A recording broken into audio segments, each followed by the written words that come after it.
السلام علیکم سامعین، 25 ربیع الثانی اور 10 نومبر ہے۔ خبر کا عنوان ہے مدرسہ نور العلوم کے محتمم کا انتقال، انا للہ و انا الیہ راجعون۔ خبر کے لیے وہیں سے جناب مکرم قاسمی ہمارے رابطے میں ہیں۔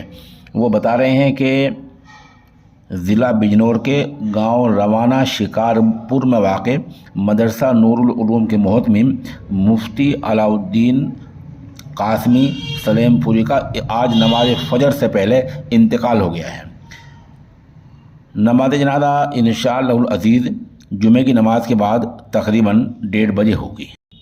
مکرم قاسمی بتا رہے ہیں کہ ان کے سر میں کوئی بیماری تھی اور عمر تقریباً 52-53 برس تھی۔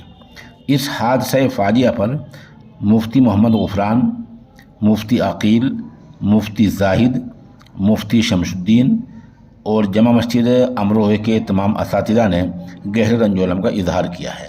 جناب مکرم قاسمی نے سامعین سے دعائے مغفرت، درجات کی بلندی اور پسماندگان کے لیے صبر جمیل کی دعا کی درخواست کی ہے۔